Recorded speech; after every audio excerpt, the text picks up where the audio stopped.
Hello friends, welcome to my channel history hub by Riddhi. मैं रिद्धि झा स्वागत करती हूँ आपको अपने चैनल में।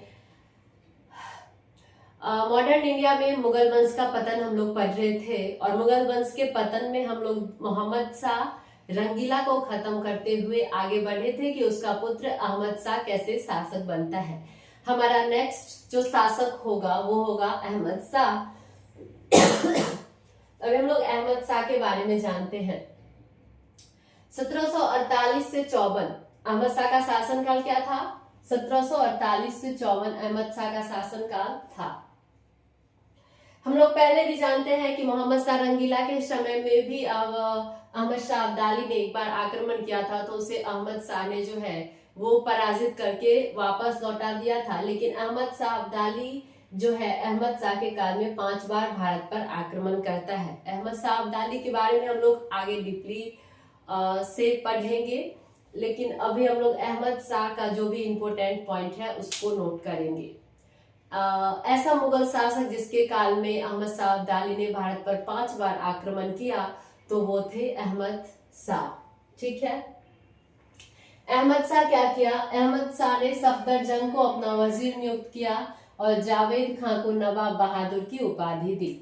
सफदरजंग को अपना वजीर नियुक्त किया और जावेद खां जो थे वो ये हिजरों के सरदार थे, इसको नवाब बहादुर की उपाधि दी। जावेद खां को नवाब बहादुर की उपाधि किसने दी थी? जावेद खां को नवाब बहादुर की उपाधि अहमद शाह ने दी थी। अहमद शाह के काल में जो है वो आर्थिक स्थिति मुगल साम्राज्य की कम होने लगी थी। नादिर शाह के आक्रमण के वजह से, अहमद शाह अब्दाली के लूट के वजह से जो है, तो इसके वजह से अहमद शाह को अपने सेना को वेतन देने के लिए साम्राज्य के जो भी कीमती बर्तन थे उसको भी बेचने पड़े। वही पॉइंट यहाँ पे है, सेना को वेतन देने हेतु अहमद शाह को राजमहल के बर्तन भी क्या करने पड़े? बेचने पड़े। ऐसा मुगल शासक जिसने सेना को वेतन देने के लिए अपने राज्य महल के बर्तन बेचे वो थे अहमद शाह। अहमद शाह के काल में एक महिला थी राजमाता उद्धम बाई, और राजमाता उद्धम बाई जिसे कि किबलाए आलम की उपाधि प्राप्त थी, यह प्रशासनिक कार्यों में इसका क्या था? हस्तक्षेप था। राजमाता उद्धम बाई नामक मुगल महिला का किस शासक के काल में राजनीतिक हस्तक्षेप था? तो वो था अहमद शाह। राजमाता उद्धम बाई का उपाधि क्या था? किबलाए आलम। ठीक है, एक यहाँ पे नाम आता है इमादुल मुल्क, इमादुल मुल्क या गाजिउद्दीन। इमादुल मुल्क मराठों की सहायता से वजीर बना। वह अहमद शाह को अंधा करके सलीमगढ़ के जेल में डालकर आलमगीर द्वितीय को सत्तासीन किया। इमादुल मुल्क जो था, यहाँ पे एक नया नाम आता है इमादुल मुल्क। यह मराठों की सहायता से वजीर बनता है और अहमद शाह को क्या करता है? अंधा कर देता है और उसे सलीमगढ़ के जेल में डालकर आलमगीर द्वितीय को सत्तासीन करता है। अहमद शाह का अंत कैसे हुआ? इमादुल मुल्क नामक एक आदमी आता है, राजनीति में एंट्री करता है, मराठों की सहायता से अहमद शाह को अंधा करके जेल में डाल के और एक अहमद शाह आलमगीर द्वितीय नाम का एक शासक जो है वो बनाता है। नेक्स्ट शासक हमारा है आलमगीर द्वितीय, 1754 से 1759। 1754 से 1759 आलमगीर द्वितीय। आलमगीर की उपाधि औरंगजेब की थी और आलमगीर ये द्वितीय है। अजीउद्दीन, इसका मूल नाम क्या था? अजीउद्दीन। अजीउद्दीन वजीर इमादुल मुल्क की कृपा से गद्दी पर बैठा। जानते ही हैं कि गाजिउद्दीन ने अजीउद्दीन को आलमगीर द्वितीय की उपाधि देकर गद्दी पर बैठाया। इसने औरंगजेब की उपाधि आलमगीर धारण की और स्वयं को आलमगीर द्वितीय के नाम से सम्राट घोषित किया। आलमगीर किसकी उपाधि है? औरंगजेब की। आलमगीर द्वितीय की उपाधि किसने धारण की? अजीउद्दीन ने धारण की।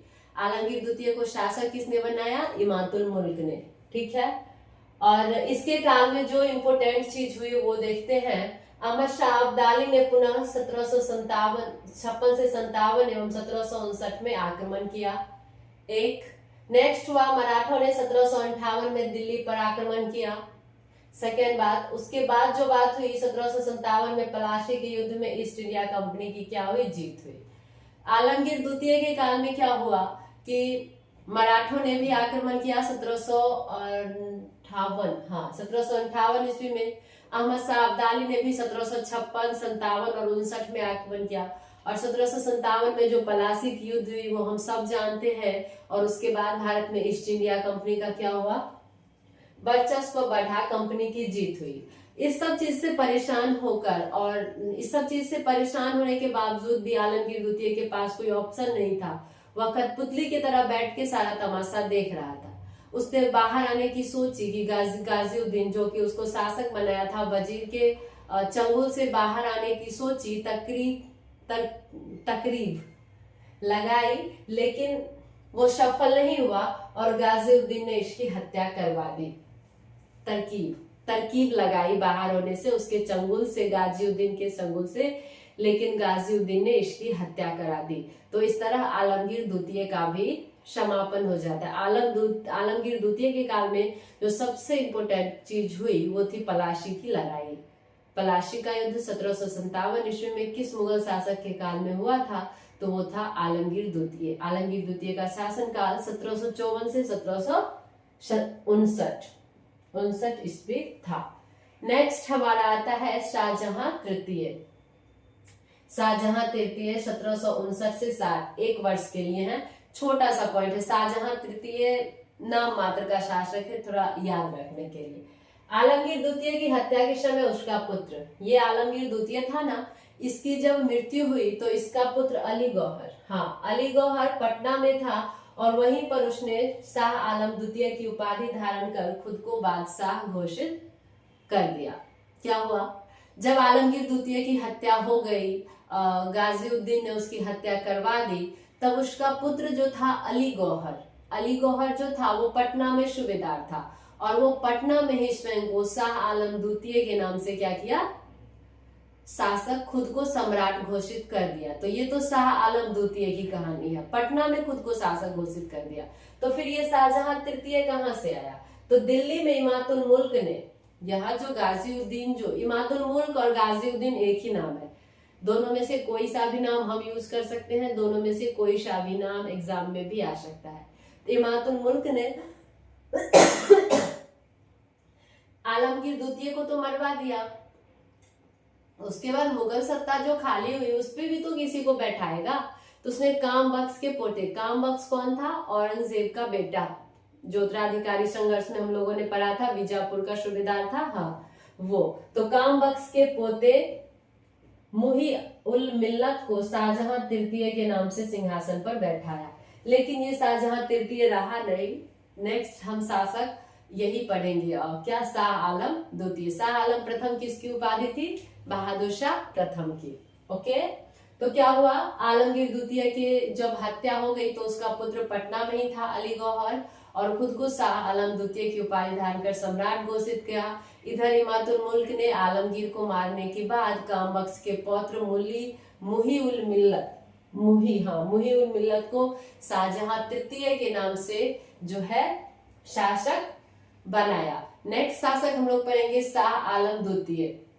शाह आलम द्वितीय में फर्स्ट पॉइंट हमारा है कि गाजीउद्दीन के गुटबंदी के कारण हम लोगों ने देखा कि कैसे शाह आलम द्वितीय अपने पिता की मृत्यु के समय में वो पटना में था और पटना में ही शाह आलम द्वितीय की उपाधि धारण करके शासक बन गया। लेकिन गाजीउद्दीन के गुटबंदी के कारण वह स्वयं को सम्राट घोषित करने के बावजूद भी 12 वर्ष तक जो है वो दिल्ली में प्रवेश नहीं कर सका। कौन, शाह आलम द्वितीय जो था स्वयं को शासक तो घोषित कर दिया, लेकिन गुटबंदी के कारण 12 वर्ष तक दिल्ली में प्रवेश नहीं कर सका। नेक्स्ट पॉइंट हमारा है, फिर वह दिल्ली में प्रवेश मराठों की सहायता से 1772 ईस्वी में कर पाया और सिंहासन पर बैठा। दिल्ली में प्रवेश फिर वह कब कर पाया, 1772 ईस्वी में मराठों की सहायता से। अब इसके काल में जो इंपोर्टेंट बातें हुई शाह आलम द्वितीय के काल में, आइए जानते हैं। 14 जनवरी 1761 को पानीपत का तृतीय युद्ध हुआ। यह अहमद शाह अब्दाली के भारत पर 5वें आक्रमण के कारण हुआ था, अहमद शाह अब्दाली और मराठों के बीच में। तो पानीपत की तृतीय लड़ाई के समय में मुगल शासक कौन थे, शाह आलम द्वितीय। जो कि 1761 ईस्वी में हुआ था। नेक्स्ट पॉइंट हमारा है 1764 ईस्वी में बक्सर के युद्ध में पराजित होने के बाद, बक्सर का जो युद्ध हुआ था वो शाह आलम द्वितीय और अंग्रेजों के बीच हुआ था। और शाह आलम द्वितीय जो था वो बक्सर के युद्ध में, जो कि 1764 ईस्वी में हुआ था, पराजित हुआ। फिर 1765 ईस्वी में इलाहाबाद की संधि हुई अंग्रेजों और शाह आलम द्वितीय के बीच में, और इलाहाबाद की संधि के तहत उसने अंग्रेजों को बंगाल, बिहार और उड़ीसा की सूबेदारी दे दी। ये इलाहाबाद की संधि और बक्सर का युद्ध, पलाशी का युद्ध, पानीपत का तृतीय युद्ध, ये सब हम लोग डिटेल्स में पढ़ेंगे जब हम लोग बंगाल और मराठा के बारे में पढ़ेंगे। अभी हम लोग पॉइंट बाय पॉइंट पढ़ते हैं कि शाह आलम द्वितीय के काल में जो बक्सर का युद्ध हुआ उसमें शाह आलम द्वितीय पराजित हुआ। 1765 में उसने इलाहाबाद की संधि की अंग्रेजों के साथ, और संधि के तहत उसने बंगाल, बिहार, उड़ीसा की सूबेदारी जो है वो अंग्रेजों को सौंपी। शाह आलम द्वितीय के साथ एक घटना घटी। गुलाम कादिर नामक व्यक्ति ने उसे 1788 ईस्वी में अंधा करके जेल में डाल दिया। क्या किया गुलाम कादिर ने? शाह आलम द्वितीय को अंधा करके जेल में डाल दिया। लेकिन मराठों ने क्या किया? उसे जेल से बाहर निकाल कर और गुलाम कादिर को मारकर उसे फिर से सिंहासन पर बैठा दिया। और अंततः 1803 ईस्वी में अंग्रेजों का दिल्ली पर अधिकार हो गया। अंग्रेजों का दिल्ली पर अधिकार कब हुआ था? 1803 ईस्वी में। प्रथम मुगल शासक था जो कि अंग्रेजों का पेंशनर बना। कौन? शाह आलम द्वितीय। शाह आलम द्वितीय प्रथम मुगल शासक था जिसे अंग्रेज पेंशन देते थे और वह अंग्रेजों का पेंशनर बना। 1806 में शाह आलम द्वितीय और बेनेजली के मध्य एक से हस्ताक्षर से युद्ध भारत की प्रथम पत्र मुद्रा के रूप में रुपए का प्रचलन हुआ। और 1806 में क्या हुआ? शाह आलम द्वितीय और बेनेजली के साइन से युक्त जो है रुपए का प्रचलन हुआ, जिसे 1806 में ही बैंक ऑफ बंगाल ने जारी किया। और 1806 में ही शाह आलम द्वितीय की मृत्यु हो गई। शाह आलम द्वितीय का जो था पानीपत की तृतीय लड़ाई इसके काल में हुई थी। बक्सर का युद्ध इसके काल में हुआ जिसके द्वारा उसे इलाहाबाद की संधि करनी पड़ी। उसके बाद यह प्रथम शासक था, प्रथम मुगल शासक था जो कि अंग्रेजों का पेंशनर बना। नेक्स्ट शासक हमारा है अकबर शाह द्वितीय। ऑलमोस्ट खत्म है। बहादुर शाह जफर के बारे में 1-2 पॉइंट पढ़ेंगे, ऑलमोस्ट शासक खत्म है। अब हम लोग बस मुगल वंश के पतन का कारण, विदेशी आक्रमण और सैयद बंधु 3 पॉइंट है जो कि हम लोग एक क्लास में फिनिश कर देंगे। That's all. मुगल वंश का पतन खत्म। नेक्स्ट है अकबर शाह द्वितीय 1806 से 37। अंग्रेजों के संरक्षण में जो था वो प्रथम शासक बना। प्रथम मुगल शासक जो अंग्रेजों के संरक्षण में बना हुआ था अकबर शाह द्वितीय। 1835 में मुगल टकसालें बंद हो गई और अंग्रेजों ने अपने सिक्के जारी करना शुरू कर दिया। कब? 1835 में जो था वो मुगल टकसालें बंद हो गई और अंग्रेजों ने जो है अपने सिक्के जारी करना शुरू कर दिया। अकबर शाह द्वितीय या अकबर द्वितीय के बारे में एक इम्पोर्टेंट चीज ये है कि इनके पेंशन में जब कोई प्रॉब्लम क्रिएट हुई तो इन्होंने राजा राम मोहन राय को अपना दूत बनाकर ब्रिटेन भेजा और बोला कि जाके ब्रिटेन में मेरी पेंशन के बारे में बात करने के लिए, और राजा राम मोहन राय को राजा की भी उपाधि दी। किसने दी थी? अकबर द्वितीय ने। राजा राम मोहन राय को राजा की उपाधि अकबर द्वितीय ने दी और अपना जो है दूत बनाकर अपने पेंशन के बारे में बात करने के लिए इंग्लैंड भेजा, जहां पर राजा राम मोहन राय की मृत्यु भी हो गई। और बादशाह जो है अकबर द्वितीय के काल में केवल लाल किला तक सिमट कर रह गई।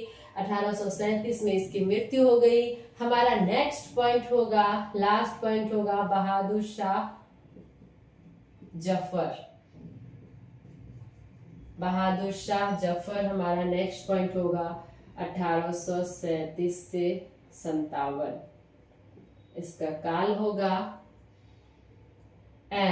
और हम लोग मुगल वंश के पतन का कारण पढ़ेंगे और सैयद बंधु पढ़ेंगे, विदेशी आक्रमण में नादिर शाह और अहमद शाह अब्दाली पढ़ेंगे। That's all. मुगल वंश का पतन खत्म हो जाएगा। उसके बाद हम लोग क्षत्रिय राज्यों का उदय पढ़ेंगे एंड कंटिन्यू क्लासेस करेंगे। Thank you so much for watching. Thank you so much. Like, share, subscribe. Thank you so much.